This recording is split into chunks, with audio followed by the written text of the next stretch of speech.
welcome to this week's book club episode of Homeschool Moms Unfiltered. I'm your host, Amanda, and my fabulous co-host is... Hello, I'm Meagan. Perfect. So this week, we are continuing our discussion of the Homeschooler's Guide to Transcripts and Portfolios. We'll be discussing chapters 4 and 5. So we're still on portfolios, and I'm going to be honest, okay? There are some really good takeaways. There's, some of those common sense things that you're like, oh yeah, you just needed someone to say it. Especially if you're in this stage or you're concerned about reaching this stage. But also, there are plenty of pages you can skim. Okay, so don't look at this massive book and be like, oh man, I don't know, right? Like, it's got good information, but it's also laid out really well. It's got good title headings, section headings, good pull-out boxes that are helpful.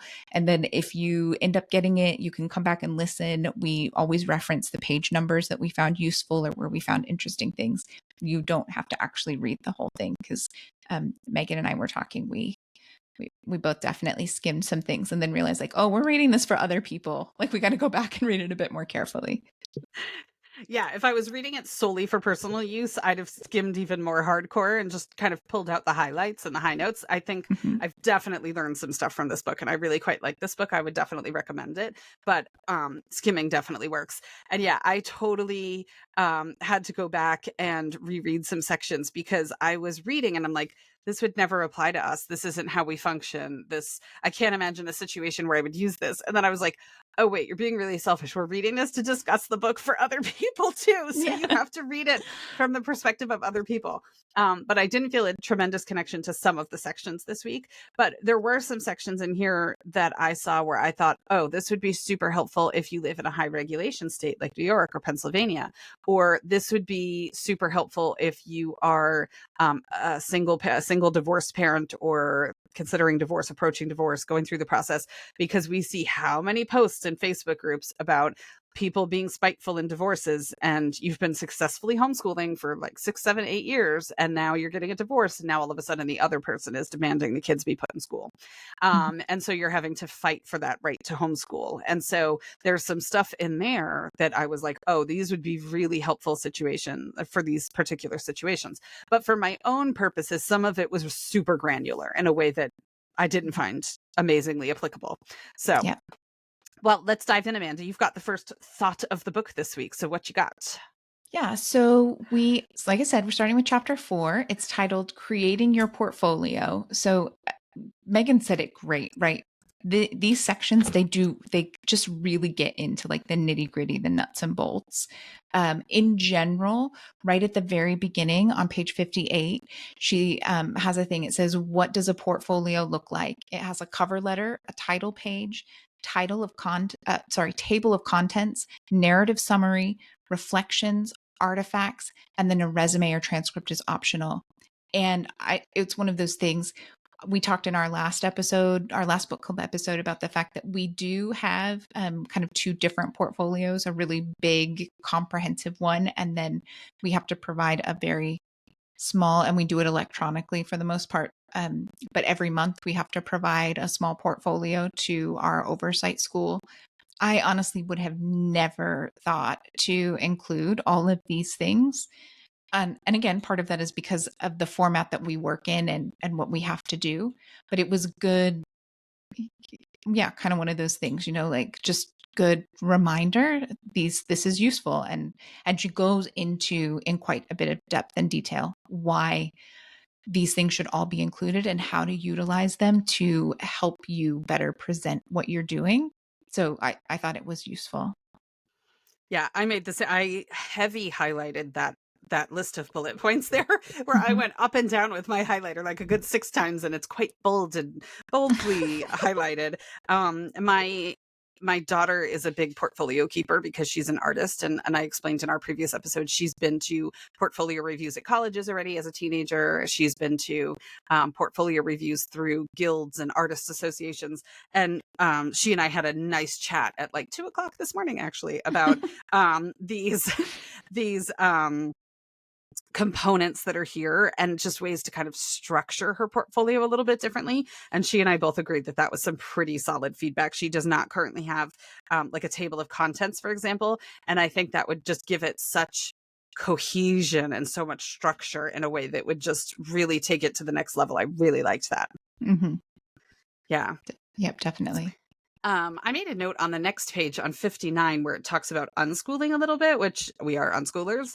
And it says, if you engage in unschooling or base your homeschool program on technology or apprenticeships, which seems like a pretty random like grouping of things, right? Like technology, apprenticeships, and unschooling, like how those things, I'm not quite sure. But she says the contents of your portfolio may look different from what reviewers expect. I will just say from an unschooling perspective, I am admittedly a little bit lazy when it comes to educating other people on unschooling. It feels like such a gargantuan task and people just truly don't understand it in so many ways.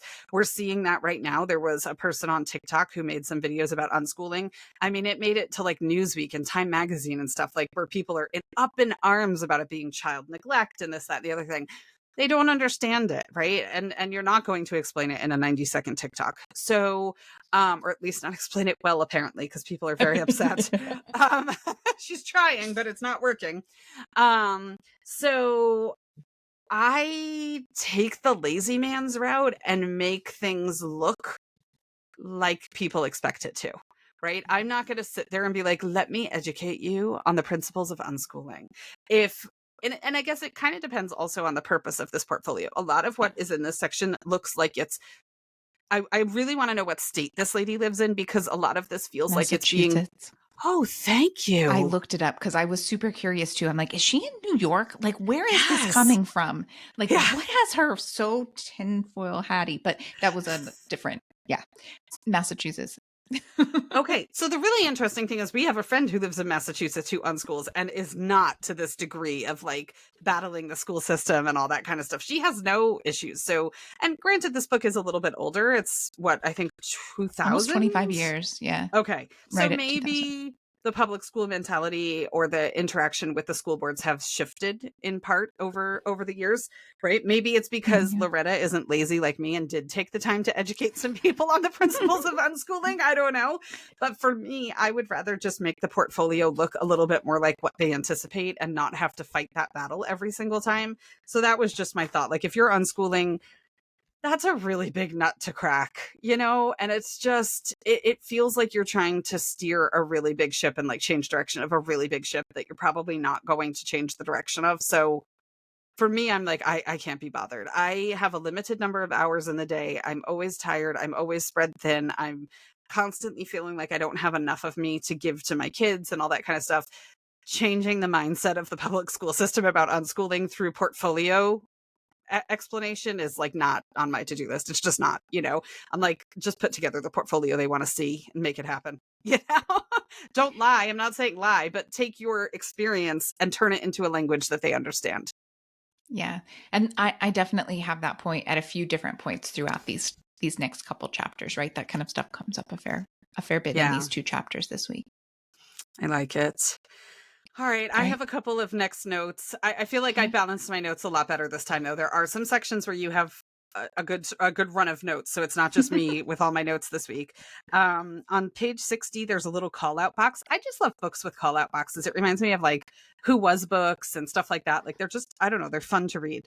So there's a call out box on page 60 that says, keep your table of contents to a single page. It shows you've been reflective and selective, and that you respect the reviewer's time. They'll appreciate not having to wade through a year's worth of paperwork searching for a few items of importance. And it was interesting. So not last night, but the night before, we were out. I get in a lot of great talks with my kids on dog walks. And so I tend to bring it up a lot. People probably think the dog is like, you know, like skeletal from the amount of times that we walk her, but it just tends to be that that's when we get our really great conversations in, because we're all, you know, free and not distracted and all that. And, you know, some days different kids join me on different days. It's not like there's not like a sign up sheet. It's just like, I'll send out a family text and say, anybody want to go for a walk? And off we go. And so my daughter was telling me about feedback that she received about an entry that she just submitted to the conference that she was at in Kansas. And one of the pieces of feedback was that her artist statement was too long. And the judge literally said, like, TLDR, too much, like too much. And there was a character count, and she was within the character count, but it was still more than that particular judge wanted to see. And so when she and I were talking last night, I kind of notated that for her there. And then on the next page, I feel like I don't know that we've addressed the use of the term artifacts yet in this book. I love the use of the term artifacts. Like, I feel like there wasn't a good alternative in my brain beforehand, like stuff in your portfolio. Like, what was the alternative, right? Paperwork and Examples. shit. Yeah. Samples sounds a little bit like, I don't know, like a fecal sample. I don't know. Like, it's like artifacts has like this really magical feel to it. Like it's got a nice ring to it. I really like it, so I just love the use of the word artifacts. It conjures feelings of it being like a really treasured, valued piece of work that you're including. And so I like that. I can't help but laugh because I just always refer to it as like all of our homeschooling crap. Yeah. I'll just put it in the pile of crap. I'll organize it later. You're right. Artifacts does sound a little bit nicer than homeschooling crap. It's got like this nice, like, ooh, how fancy, We had, when my kids were really small, we had a nanny, which I've said before, I worked full time, and hiring a nanny is cheaper than daycare for 3 kids in the US. So we had a nanny, and I am a huge Sound of Music fan. I have been ever since I was a kid. And it didn't occur to me early enough in the hiring process that we should have called the nanny a governess just so that I could live out like my Fraulein Maria dreams. And it's still a regret to this day that I didn't use the right terminology. It would have been so much more magical of an experience. Opportunity lost. I know. So artifacts is like along those lines for me. Yeah. Almost every morning I ask my kid if he's ready to tackle the day with vim and vigor. And so it's become this like joke in our family, right? Like, I've got some vim, but I've got no vigor, or I've lost both my vim and my vigor this morning, but we're here, So I kind of have the next comment, it looks like. And that's just, we're still really close together here. On page 62, she's talking about aesthetics. And I just wanted to point out that is so important, right? Last year, I had to hire some new people in a other position that I'm in, right? And it was really easy to see who was old and out of touch and who wasn't. And you can Google it. It's really easy to Google and see what current trends look like, whether that's resumes or portfolios or cover pages. But the fonts that you're using, the white space you're using, the graphics, the layouts, all of that stuff, you can either choose to use whatever you learned decades ago when you wrote your first resume or your first cover letter, or you can, Google and try to like be a little bit more on trend. And I mean, you have to remember your audience, obviously, but if this is supposed to be coming from your kid and they send in something that looks like a 45-year-old put it together in a basic word processing document, like, that's not going to help your case, right? They're not going to be like, oh yes, this was definitely put together by a 17-year-old. They're going to be like, oh, your mommy did that for you. Hey, so, and remember, white space is your friend. Like, this is not the days of typewriters. Like, white space is your friend. I do like that. On the same page, on 62, I liked this line that said, remember, portfolios are an open-ended process, not a cookie cutter product. And I liked that differentiation. I tend to feel a little tired by the portfolio process, and I only have one kid, who's maintaining a portfolio, and she's mainly doing it by herself. But it feels like every time there's an event where it needs to be wheeled out and showcased to the world, it's like, oh my gosh, here we go again. Because there's always this flurry of, should I include this? Should I not include? And I'm like, okay, like, I just need to reframe my mind about the fact that this is a process. It's an ongoing process. It's a living entity. And I just need to get past it. Yeah. It's a journey, not the destination. Yes. Okay. I cracked up because our next note is the same, and we tend to view things quite differently. And there's There's a call out box on page 65 that literally feels like we went to some sort of like new age meditation ceremony about portfolios. And I wrote in the margin, this is a little too out there for me. Like, and I just wrote, really, give me a break. it was a bit much. It was literally like a yoga class meets like an LSD trip meets a portfolio Meditative session. journaling in my world. Like Yeah. meditative journaling is not my jam. But if that is your jam, you might love this call out box on page 65. Page 65. It's all you. Yep. You go on with your bad self. A little too much for me. But on 65 it did talk about mind mapping, and I have to tell you, my 12-year-old is wildly neurodiverse. I have 3 neurodivergent kids, but my 12-year-old is, I've mentioned before, the one who needs the most accommodation in order to kind of navigate the world smoothly, or somewhat smoothly. And he took a mind mapping class a couple of years ago on OutSchool that literally, he took so much away from this class. And to be honest with you, how neurodivergent is this? I'm not sure the things he took away from the class were the things that were on the agenda for the class. Like, he might have been in his own class, even though he was in the same class as everyone else. He was like doing his own thing.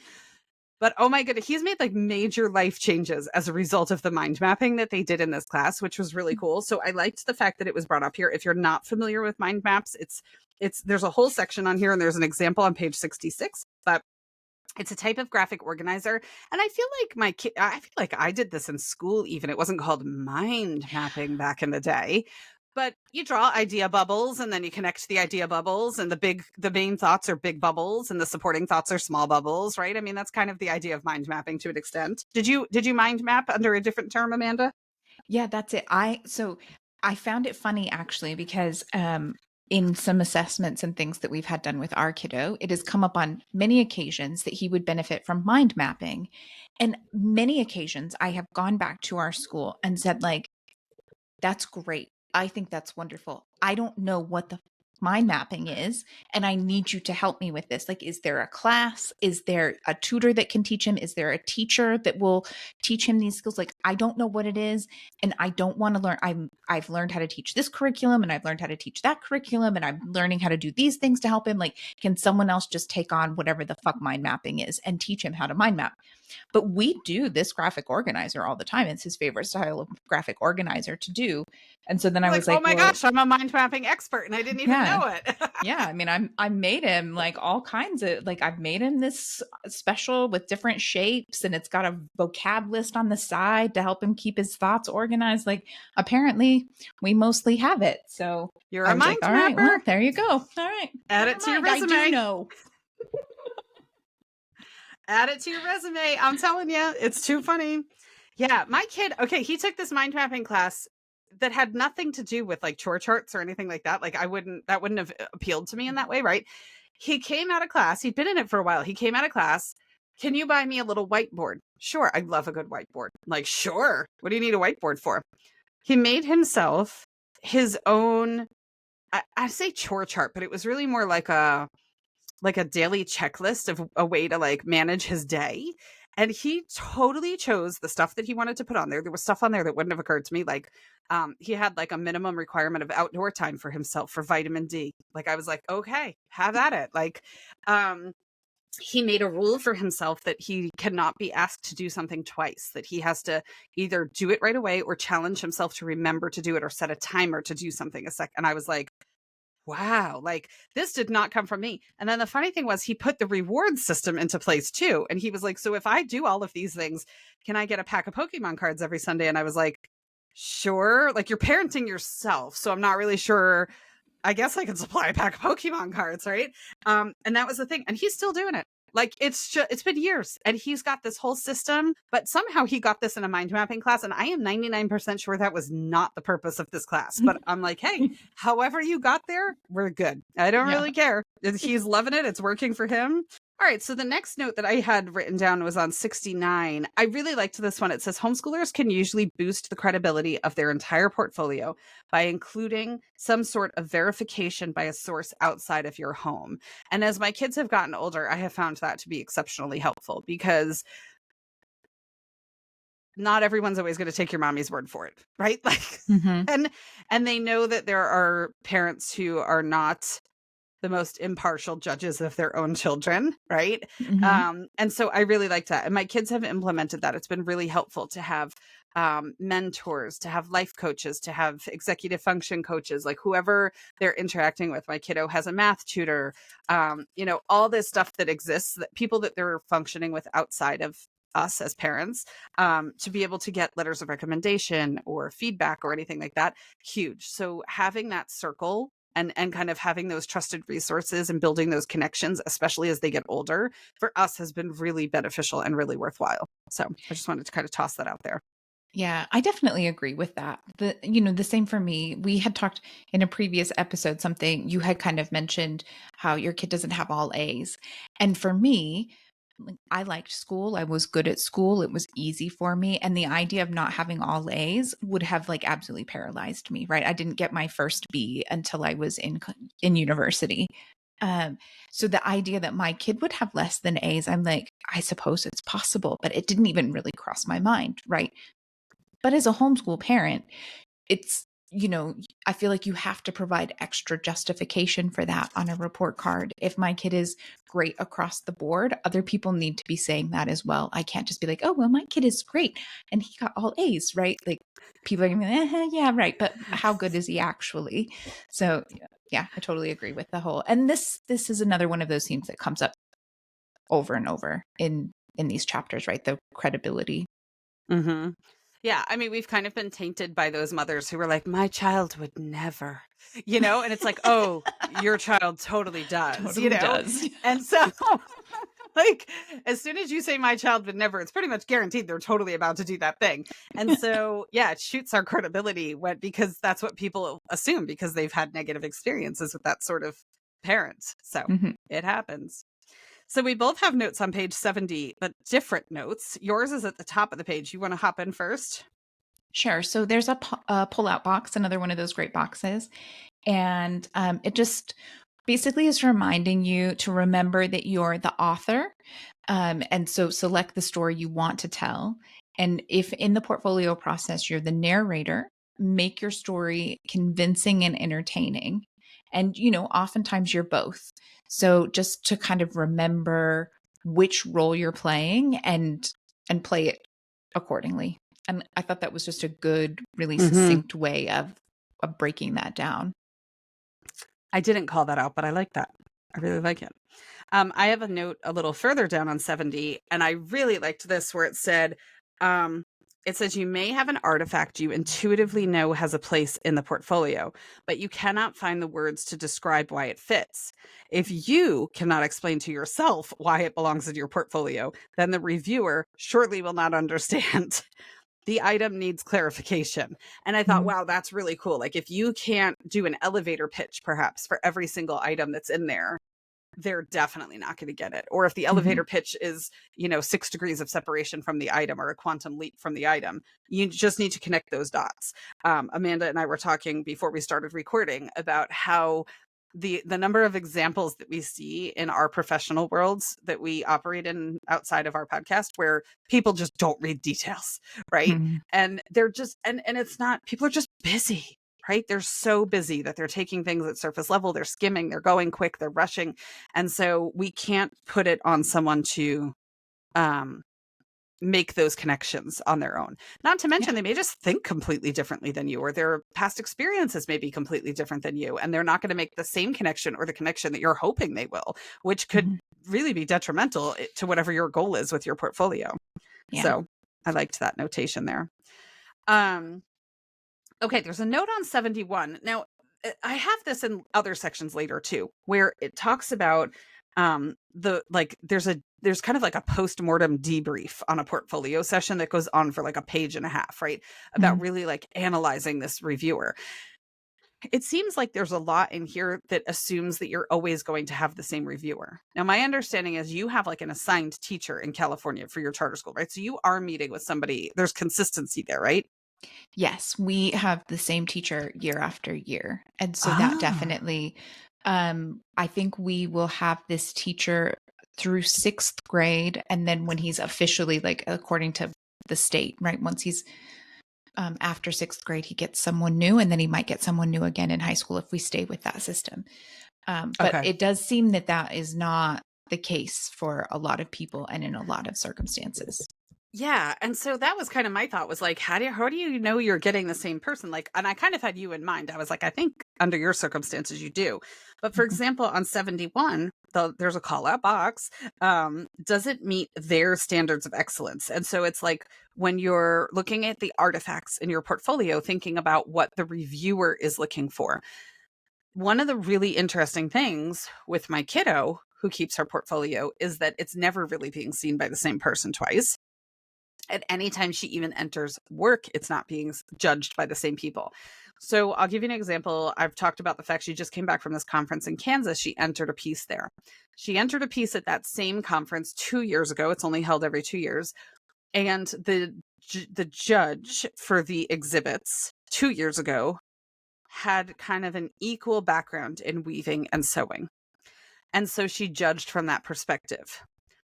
The piece my kiddo entered this year, the hand woven fabric that she created, was a level of complexity that is mind blowing to most weavers.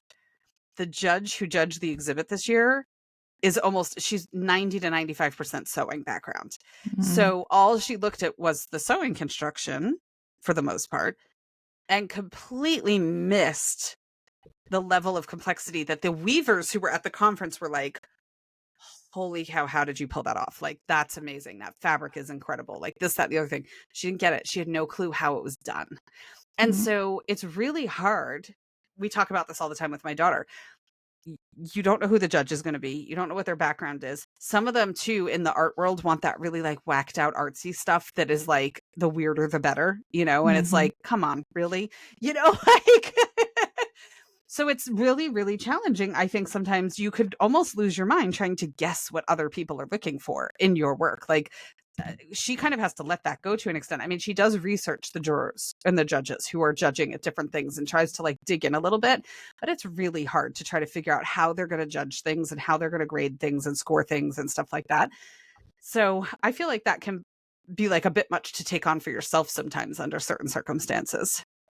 Yeah, I think you have to find that balance. And again, the 2 chapters this week, they talk a lot about that. I know I have notes somewhere in here later on that's talking about that and looking at it. Um, but there is, I definitely see people who just submit whatever they want to submit without taking into consideration who's looking at it. Yeah. And that's not the right way to go about it. But you also Right. cannot kill yourself trying to completely imagine what exactly they're looking for, what exactly they want. There has to be a balance in there, right? Hmm. Of keeping in mind who the audience is and that that's going to vary. Um, and I'll bring that up more later because I have a very specific example in my notes later. I know because I just typed my notes up this morning because I was so far behind. All Same right. girl, same.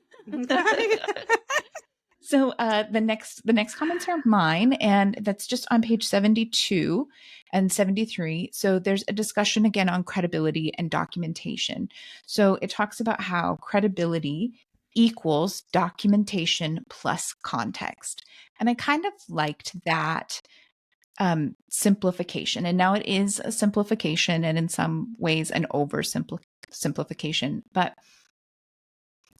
I think it's important to remember that, especially when you're kind of thinking back, like Meagan was saying, we unschool and we can't, it's too hard to try to educate people on what unschooling is. If you can provide some kind of documentation and context. And so in the book, she goes on page 73, she says, quote, your annotations contribute to an artifact's and your credibility. And I hadn't really thought about annotating, but it is a good point, both on the bigger picture and more specifically for us. Like I said, we do have to provide a small portfolio each month. And I always it's just one sentence, but I would never just send my digital pictures and that be it. It's always the title of what it is and then, worksheet on factoring or, like something so that she knows specifically what she's looking at. Like this page from our history curriculum, and they were follow-up questions and review to this unit, not like, so it's not a writing sample. It's, it was review on the actual history that we were learning. And I know it's, for me, it was one of those things. I have annotated and I didn't even realize that I was doing it, and I hadn't really thought of the importance or the significance of it. The next note that I had was also about annotating, and I see that we actually made the same note. So on the bottom of 74 and into 75, it says, annotations are necessary for full communication of your portfolio's purpose. Many reviewers, especially those with familiarity with adolescents, work is limited to school-based products, will not see evidence of deep, important learning when looking through a portfolio. Where you see a rich interdisciplinary study of the Battle of Gettysburg, they will see a collection of travel souvenirs. And I think that kind of goes to my point earlier about unschooling and like not having the time or the energy to educate people on unschooling. Like, yeah, standing up on a battlefield of Gettysburg is a much more rich experience. Doing the audio tour, reading all the signs, talking to the museum docents, getting hands-on with the exhibits. Much more engaging and memorable and impactful than reading about the Battle of Gettysburg in a book in a classroom. But somebody who views education in a very linear, traditional manner is not going to make that connection. And they're going to be like, you went on a field trip. Whoop-de-doo. Right? Yeah, This that's is a family fun. vacation. Yeah, that sounds fun. But not, wow, like, how much did you learn? How much, like, how excited was your kid after you finished the audio tour? Like, were they just, this is amazing, and now I want to pick up the book afterwards kind of thing? It's easy to miss that. And that was it. I pulled that quote out because we travel, right? We do a lot of travel schooling. I always say we're part-time world schoolers. And it's important to remember that. We had that exact kind of situation with we did a month-long trip to Ethiopia and Madagascar, which I've talked about before. And we did amazing things and we had amazing experiences, and we went on all these tours, and we made sure we talked with locals, and we hired locals, and we volunteered with locals, and we did all of these things. And yes, I sent our teacher some pictures of those different things, but I also sent our teacher completed worksheets from unit study kind of things, because while I think our teacher is generally pretty good about, like, that's amazing, and I'm sure he learned so much, and, like, oh, it's so great that he gets to learn this way, and I'm living vicariously through you. At the same time, she has to put together a folder of materials, and it doesn't end with just our teacher, and she has to be able to present it to someone else. And so, if it's as simple as filling out a worksheet together and talking about what we did or how this applies or how it connects to what we learned from this tour guide, fine. We've done a little bit deeper analysis of our lived experience, and we put it on paper and we sent it into our teacher. Sometimes you got to play the game. I was just going to say there's a component of playing the game, right? Like, yeah. And as long as you've done the work and that your kid has learned the material, I have no problem playing the game. I won't flat out lie and say my kid is splitting atoms and, mastering quantum physics. Like, that hasn't happened. So I'm not going to write it down, but I will translate what they have actually done into a language that other people understand. And I don't feel guilty about that because they don't get us. I don't get them either. So it's okay. Yeah. Yeah, all good. Exactly. So I had the next comment, and it's just on the next page. So page 76, the quote is specifically, if you submit written work, make sure you indicate whether it is included primarily as a writing sample, as an essay on another subject, or as an interdisciplinary artifact showcasing both disciplines. And I thought that was a really great point. Again, if you have to submit for any reason, it changes how your teacher or your reviewer is looking at it. If this is supposed to be a writing sample, then you have to have all the correct punctuation and your grammar has to be correct. And they're looking at it with a different lens, a different rubric. But if you specify this is, an essay or a reflection on this science experiment that they did, because I can't easily send you a video of the science experiment, but I wanted them to explain what they did and what they learned. The teacher is not going to care so much about whether or not you got the 5-paragraph essay right and yada, yada, yada, because that's not the point of it. And so it's just one of those things. Transparency for everyone involved will make everyone's life so much easier. Mm-hmm. Common sense, but sometimes you just need to be reminded. Yeah, exactly. And again, for me, it's that busyness thing. I miss really obvious stuff sometimes because Mhm. my hair's on fire all the time, and it's Mhm. like sometimes having somebody break something down into a really basic thing, I'm like, okay, I got this now. It really helps me. Yeah, exactly. And so, kind of like that rolls in perfectly to the next thing that I had pulled out, which is on page 78. And she's talking about the narrative summary. And I I haven't done this very much. This is not my forte, but I found it helpful the way that she broke it down. She says a narrative summary asks, one, what I wanted to learn, two, how I learned it, and three, how I demonstrated or applied what I learned. And then she goes on to say that in educational circles, these three divisions would be called curriculum content, instructional practices, and assessment. You simply call them your learning story and you tell them as engagingly as possible.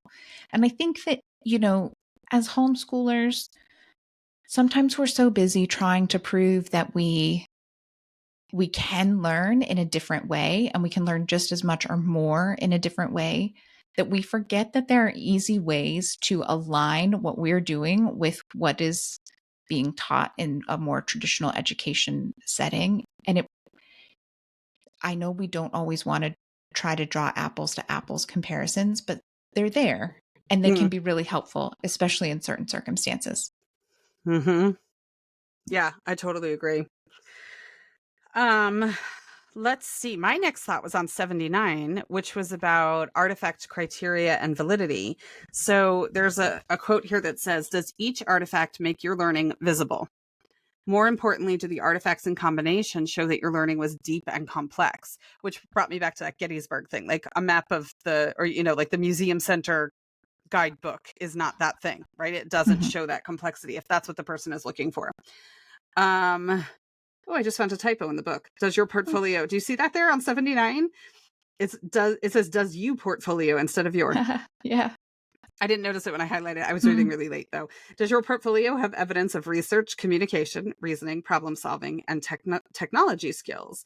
And I think it was last week's meeting, I talked about that presentation that I went to with the guy from Aramount who reviews the grants and scholarships and stuff like that and the applications. And he was saying, like, read each sentence individually and ask yourself certain questions about each sentence. And I thought these were great questions to think about each individual artifact that goes into your portfolio. Like, does this show deep and complex learning?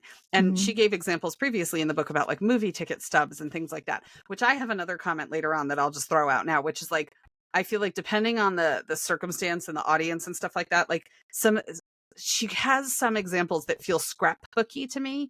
And I Mhm. feel like that could lean itself to being like very kindergarten craftsy in some ways. Like I feel like you'd need to be careful since people oftentimes have a view of homeschooling that's not as serious or academic, to be like a little bit on the careful side with throwing together basically a collage or a scrapbook, right, and submitting something like that. Mhm. But I did like that, like, analyzing each thing, does this show deep and complex learning? Does this show forward growth, advancement? Does it connect to a larger overall objective that this person will value and understand? And to analyze each thing one at a time, I really liked that point. Yeah. And that's another again, it's one of those things, it comes up a lot. And so I think it can be easy to overlook it. But if you're actually reading this book, certain examples that she gives are going to stand out and kind of trigger something for you. And I think that's where the real value is in reading the book. The aha moment of like, oh, I glossed over it the other three times, but this one applies to me, and so this one like really makes me stop and think, oh, how am I using that or how am I doing that? Um, Mm-hmm. for me, the last thing in this chapter that really stood out was on pages 82 and 83. She talks about when you think your portfolio is pretty much done, to let it rest. And I'm a big believer in that, right? Like if Me you too. write something, you absolutely cannot proofread it the same day. My kiddo, and it's hard, right? You have to make sure that you somehow convince your brain that the deadline is way later than it actually is so that you have the time. But without fail, if you try to reread something or look at something the day that you finished it, your brain sees what it means to see. It sees Mm-hmm. what it meant for you to put down on the paper, even if that's not what you actually put there. So, great point. Let it rest. And then I had never thought of this. And again, probably primarily because we send ours in as digital artifacts. We make photos and send them every month, but triplicate it. She's making a point about how when you take it in, a lot of times they'll want to keep a copy or they'll want to keep your version. And so, if at all possible, give them a copy or a photocopy of it so that you're keeping your originals. And I was like, hadn't even crossed my mind, and I would have completely forgotten to do it because we give samples all the time, and it's never a question of whether or not they're trying to keep my original that I actually might need for something else. So I was like, oh, that's again really obvious, but useful to remember. Mm-hmm. Yeah, I completely agree. I like the let it rest too. I'm a big fan of coming back and reading things with fresh eyes and asking other Mhm. people who aren't as close to the work to Mhm. read something. I like Yep. both of those concepts. Yeah. Yep. Totally. All right. So before we dive into chapter 5, I'm going to take a quick moment to remind you that we have a buy us a coffee, or I think it's technically called buy me a coffee, but really you'd be buying us a coffee. And you can provide us beverages, but also it's just support, right? It helps us keep things going. We do a little bit of advertising and sponsorships and things like that, but podcasting is not free. And whether you know it or not, you actually make very little money podcasting. So feel free to support us by buying us a coffee. And soon enough, we will, if you can see, um, ooh, if you can see, we are working on our merch stuff and we've got our first couple logos that we're working on. My mug today has Inclusive Minds Change the World. And I'm still working. I don't like the podcast name on the side. So we're going to work on redoing it across the very bottom so that we've got the podcast name on there. But you'll be able to pick up some stuff if you want. And we'll let you know once that actually goes live. We're just working on designs and things like that. But you can absolutely support us in lots of different ways. And we would love it if you would.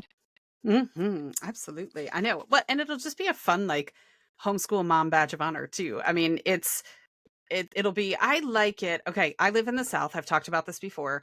I find comfort when I see somebody else walking around with a t-shirt on that says like, I support the band, and it's like a thing about band books, or it'll be like a black t-shirt and there'll be a white collar on it that's like screen printed on there and it's RBG's collar or something, right? Mm. Because there's very few of us down here, and it's nice when you can find your people, where you're like, oh, you exist, thank you, Yeah. and so I feel like too, it's kind of like a little billboard for parents. Like, we'll have tote bags and all kinds of stuff. Like when you're returning your books at the library and they're in a tote bag that, talks about, being a proud woke homeschooler and all that kind of stuff. Like, yes, it'll be a nice Mm. billboard to help you find your people, which will always be a good thing too, because depending on where you live, you have to really work a lot harder to tease them out. Trust me, I know. Yeah. Right. Find your people, or even just be, a low key message for people who needed to know that they weren't alone. Like maybe they're Yes. not looking for someone, but I have a t-shirt with me on this trip. And my mom, every time I put it on, she does a double take because it's got a big picture on the front of it. And I don't usually wear, like screen print t-shirts. And it's got a picture of LeVar Burton on it. And it says Oh, LeVar Burton says, and then at the bottom it says read banned books. yeah. And it's that thing. I'm in Missouri. I'm vacationing in Missouri for the summer, and so I put it on with my leggings and I went to the mall in my read banned books shirt. And it's that thing. I'm not here necessarily hoping to connect with other, progressive homeschool moms, but I'm hoping that the kids or, the young adults who are in the mall that happen to see it, and do the double take or read it or whatever, there's that like that subtle, like there are people who get you and support you. And yeah, there are lots of Exactly. ways to show support in all kinds of different things. Yeah, I do. Like when I'm at the farmer's market and I see somebody who's got a shirt that I align with, I'm always like, love your shirt. And you see the same connection in them where they're like, oh, thank you. They're like, oh, one of my people. All right, so that brings us into chapter 5, which is called Presenting the Portfolio. Really, we are almost done with portfolio talk for a bit, I promise. Chapter 5, Presenting the Portfolio. It starts with a really nice summary of how useful a formative review is in homeschooling. And so you can use that to see progress, right? Like it's that thing sometimes as parents, you see the day to day progress and it's easy to forget how far they've come over a few months. And so that formative review portfolio is really helpful. Now, that said, the very next paragraph, she says, okay, and so now this chapter isn't about that. It's about the summative review that are for others outside of your immediate circle. And so that's what we're going to talk about and focus on. I like it. So our next two notes, I feel like kind of align. I didn't necessarily highlight much of anything between 86 and 87, which is your note. But I feel like it kind of comes with my note on 85. Mm-hmm. They all kind of connect and snowball into one another. So on 85, she talks about, there's a line here that says, even if your local officials do not advocate homeschooling or are suspicious of alternative assessment, they are still bound by the laws of your state to respect your right to homeschool so long as you meet the minimum legal requirements to which you are subject. Remember, because they sometimes forget that administrators do not create laws, they implement them. And I feel like I get that it's bordering on tinfoil hat and government conspiracy and all this kind of stuff. I get it because that's where we go over the next 2 pages, right? So I totally get that. But I am a huge advocate of you knowing what is required of you, not what's suggested. When I homeschooled in North Carolina, there were requirements and there were suggestions. And the way the law was written was a little confusing. And people thought the suggestions were part of the law. They're not. So, and the reason that I bring this up is there was somebody in North Carolina when I lived there who had CPS knock on their door and she let them in and they started asking her on her like takeaway plan from CPS was all this stuff that she had to answer to or about related to homeschooling that far exceeded her legal requirements. And so, and I don't necessarily, I wasn't there, so I can't say, but I won't make the assumption that CPS was trying to be abusive of their power. I think they had no idea what the homeschool laws were. Mm-hmm. And so they weren't functioning in that. And you can't assume that someone else is going to automatically know your rights. So whatever state you are in, I am just a huge proponent of know what is required of you. And I don't give anybody an inch beyond that because I've seen too many instances where people give an inch and then a mile is taken. And I'm just not up for that game. So I'm like, nope, I will give you what is required. The end. And then it gets a little tinfoil hattish for you, Amanda. What happened then? Yeah. So my note is just the next pages. So you've got at 86 and 87, one last word of caution. I have no problem with my children sharing their portfolios with college admission officials without my being there. But I would never permit them to sit for a formal portfolio review with the school alone. Just this, I'm like, okay, like we get it. You don't trust the government, which I find is ironic because when I was looking up, I told you she's in Massachusetts and she does like school reform in public schools. And she actually works in public schools and in teachers' colleges and doing stuff like that. And then there's all of this stuff about like how you can't trust the schools. I thought that was an interesting dynamic there. Well, maybe she knows more than we do about, you know what I mean? Like in that sense, it's kind of like all these public school teachers who were like, I would never send my kids to public school. I'll be homeschooling my kids, right? It's like they've seen too much. So maybe that's part of it. I don't know. I don't have my tinfoil hat, so my signal might be off. I'm just saying, but it could be. It could be. And it could also be that it was written 25 years ago and things have changed, right? And homeschooling wasn't as accepted. Yeah. Yeah. So I don't know. But I will say that going on, I thought the information about how to create an agenda for the meeting is useful. So there's it's not actually a pull out box, but there's a know the purpose. And, it just that idea of like, know what what the purpose of your meeting is. Is it just to rubber stamp the portfolio and to sign off on a year's progress? Is it to actually evaluate the portfolio by giving the student a pop quiz? We've definitely experienced that in some of our meetings where, that was my bad. And I learned after the fact to make sure that we always review whatever artifacts I sent in, because I sent them in. They had to be provided, sometimes it's like 2 weeks before the end of the close. And then we see the teacher like a week or two after, because she's scheduling meetings with different people, and she'll pop quiz the kiddo on the stuff that I sent. And he's like, I mean, we studied that history like 4 weeks ago at this point. Like, I don't really remember like the specific question No. you're asking. And like, that's on me, right? I'm the parent. And if I know that that's part of our review process, all I have to do is take a minute to sit down and be like, hey, let's read through this worksheet again and make sure that we like refresh our memory on this, because she's probably going to ask you a couple questions about it. And I want to make sure that my kiddo is prepared if that's what the agenda is going to be. And so it's just that thing of like, know what's happening, know the purpose, and prepare accordingly. And then if you can, guide the agenda. But we talk about that a little bit later. I will say, now that you know that that can happen, it is on you going forward to prepare your kid for it. Mhm. But I'm getting pretty pissed off on behalf of you and your kid right now, because no one is randomly calling a public school kid into an office 2 weeks after they've done something and asking them to regurgitate information. Yeah. Right. And so like, I'm a little pissed off on your behalf right now that happens, but we continue. It's true. I mean, and that's the reality, right? There are different standards that are often set for public school versus homeschool kids. And it's that question of, do you, where do you play the game and where do you fight against it? How much does it matter to you? Yeah, you'll become And that mom. yeah, If you're you just right. you have to decide which is your hill and which isn't. And then the next page, it talks about who is your reviewer. And I thought this was actually a good point. If you're in a situation where you have to do these reviews, it is important to think about it, because if you have the superintendent, they're not going to ask the same questions or have the same conversation with you as the teacher that you see every month. If you are talking with a principal, again, they'll ask probably different questions than the superintendent would. They'll have some overlap with what a classroom teacher would, but it probably won't be the same.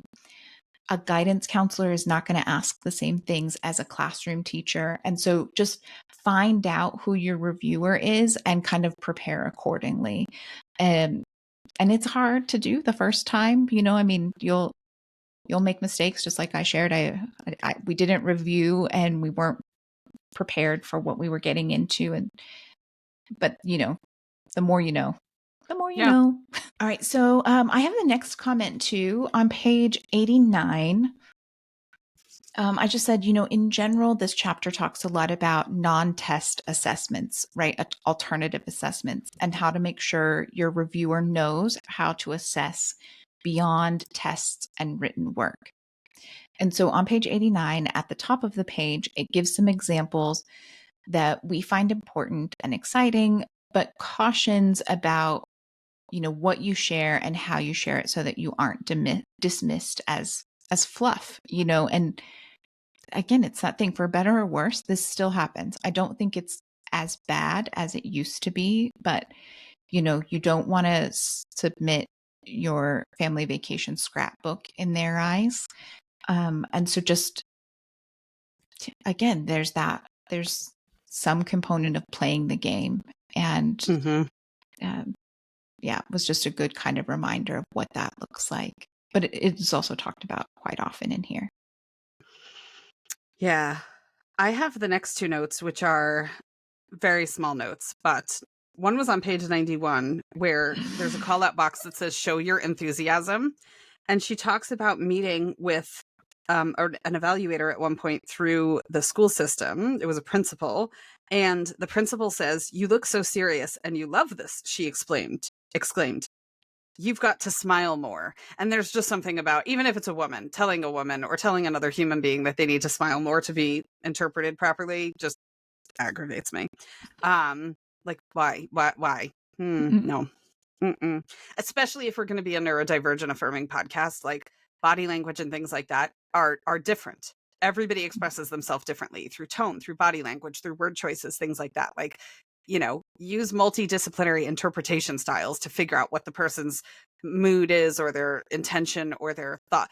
Like, you can't base everything on a smile. It's the same thing as demanding that autistics give you eye contact for respect. Like, it's just the whole thing just pissed me off. So anyway, that was there. 92. There are some links on the bottom of page 92 that are links to professional journals that school administrators are likely reading on educational leadership, school administration, things like that. And kind of like Amanda was talking before about aesthetics and Googling like what the trendy things are with aesthetics and being current. She talks here about kind of having the same lingo as the people who are reviewing your things so that you can apples to apples a little bit better with these people and they'll understand you and you'll understand them, and kind of digging in. Am I going to take the time to do that? No. But if you're in a very high regulation state where you're interacting with the school system an awful lot, or if you have like a charter program or something like that, that might be something that's time well spent just to minimize your issues down the road and make your path smoother. It's like, put the work in now for a smoother journey ahead kind of situation by kind of reading some of those things. So I found that pretty helpful. Yeah.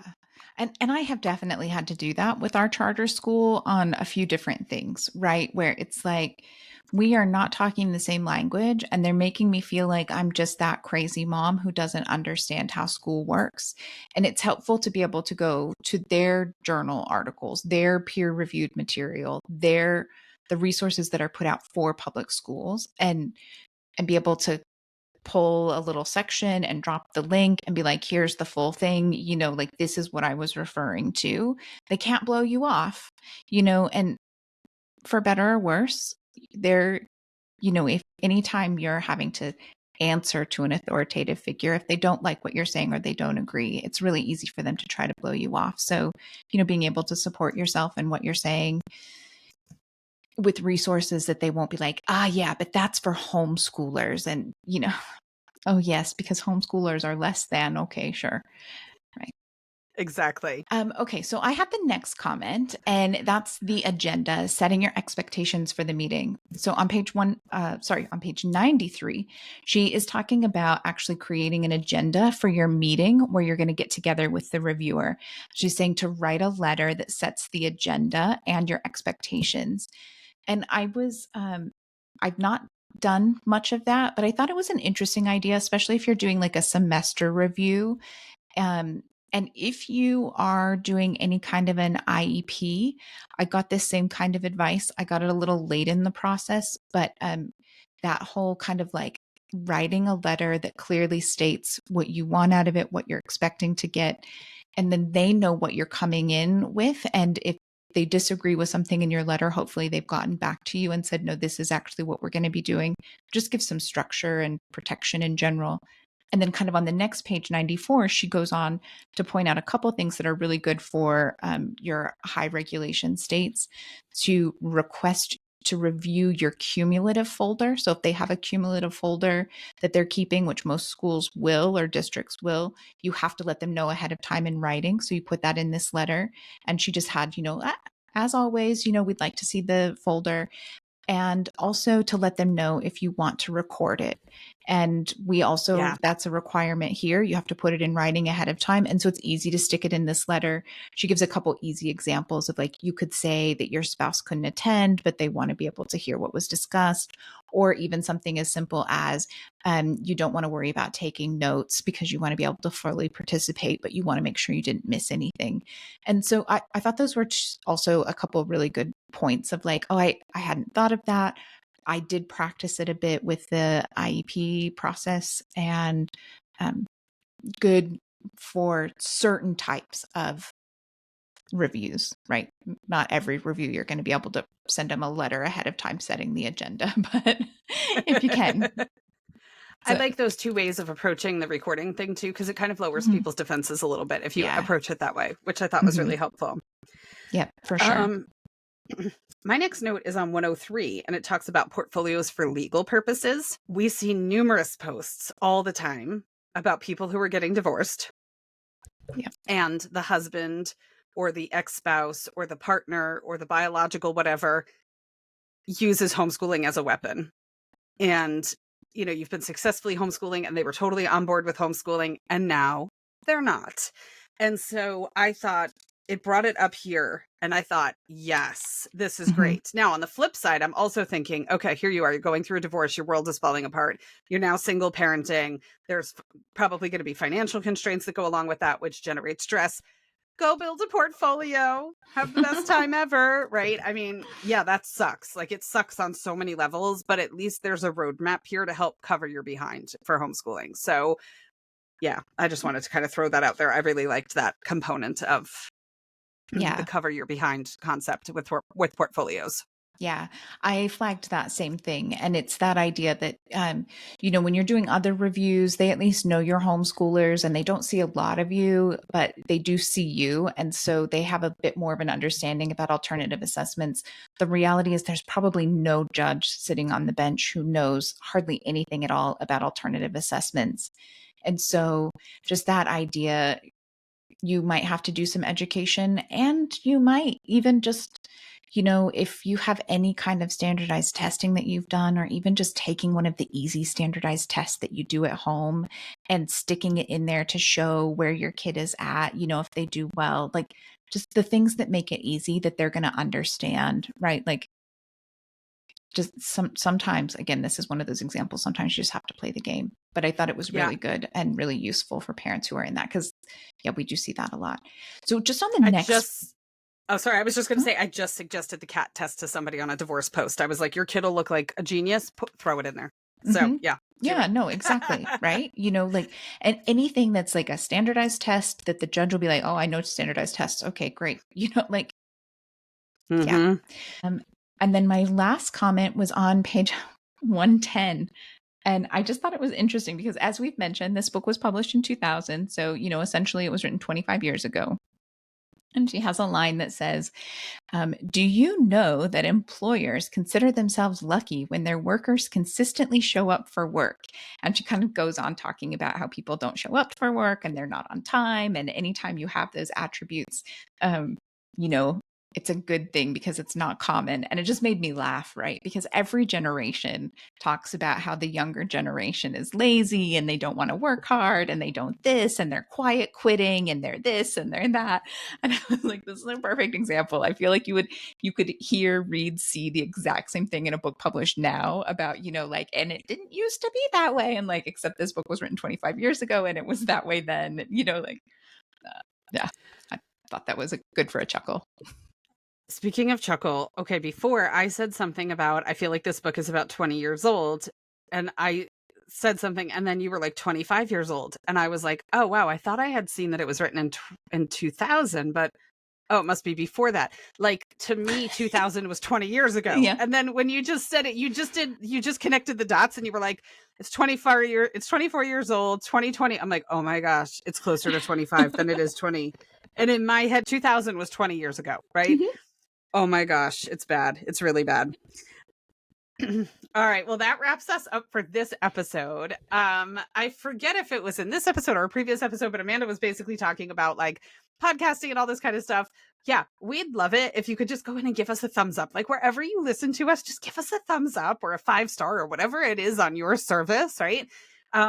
We are this little tiny grassroots group trying to build a movement of progressive, inclusive homeschoolers that are secular and who love homeschooling and love their kids and all that kind of stuff. And whether we like it or not, talk about playing the game. We need to play the algorithm game, right? And so if you can give us a review or a thumbs up or a like or whatever, and plus it just really makes us happy. Like, we literally message one another when stuff comes out. We're like, oh my gosh. So did you see this one? Exactly. Every once in a while, did you see this one? Why are they so... Yeah. So make it a happy. Did you see this one? Yeah, drown those ones out. Let's kill those ones with kindness. So, Yeah. but yes, we would greatly appreciate it. So, thank you so much for joining us today and for tuning in. We will be continuing our discussion of portfolios and transcripts next week. But in the meantime, happy homeschooling. Yeah. Have a great one.